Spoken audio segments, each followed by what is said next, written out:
જય સ્વામિનારાયણ। તારીખ 30/4/2026 વૈશાખ સુદ 14 ઋષિ જયંતિ ગુરુવાર। એકવાર શ્રીજી મહારાજ લોયા મધ્યે સુરા ખાચરના દરબારમાં વિરાજમાન હતા ને સર્વે સંત હરિભક્તની સભા ભરાઈને બેઠી હતી।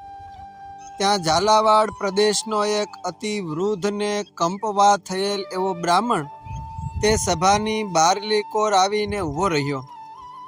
તે બ્રાહ્મણના માથે બાંધાના લુગડામાં એક રૂપિયો બાંધેલ, તેની ગાંઠ ઊભો ઊભો સંભાળે, પણ એ માથા બંધણ ઘણું ફાટેલ, તેના સાંધાની પણ ઠાલી ગાંઠું બાંધેલી, તેમાં એ રૂપિયાવાળી ગાંઠ ગોતે ને એ સમયે મહારાજ પણ એ બ્રાહ્મણ સામું એક નજરે જોઈ રહેલા।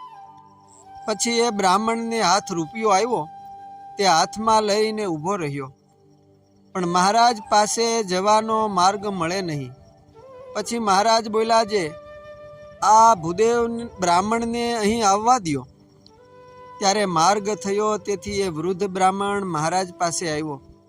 ત્યારે મહારાજે પોતાનો હાથ લાંબો કર્યો, તેમાં એ બ્રાહ્મણે એક રૂપિયો મૂક્યો ને પગે લાગ્યો।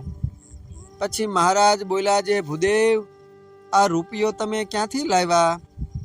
ત્યારે તે બ્રાહ્મણ કહે કે મેં ઝંઝવાડાનું કાસદું એટલે કે સંદેશો પહોંચવાડાનું કામ કર્યું હતું, તેનો આ રૂપિયો આવ્યો છે। ત્યારે મહારાજ કહે કે આ તમારા માથે બાંધાનું લુગડું ફાટી ગયું છે, તે આ રૂપિયાનું લઈએ નહીં? ત્યારે તે બ્રાહ્મણ બોલ્યો, જે મહારાજ હું લુગડું લઉં ત્યારે તમને ક્યાંથી બીજો રૂપિયો આપું? મારા ઘરમાં કાંઈ નથી, તે હું તો ફાટેલ લુગડે ચલાવીશ, પણ તમે મને ક્યાંથી મળો? તે તમારા સારું એ રૂપિયો મેં સંઘરી રાખ્યો હતો, તે તમને આપ્યો।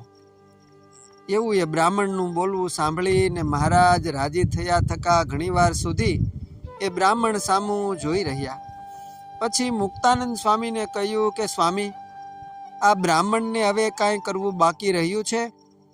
ત્યારે મુક્તાનંદ સ્વામી બોલ્યા, જે અક્ષરધામમાં જવાના જે સાધન તે સર્વે એ બ્રાહ્મણને સંપૂર્ણ થઈ રહ્યા છે। એવી રીતે એ બ્રાહ્મણ ઉપર મહારાજ રાજી થયા। અસ્તુ જય સ્વામિનારાયણ। રામજી શેઠ સંકલિત લીલા ચરિત્રની વાતો વાત 125 માંથી।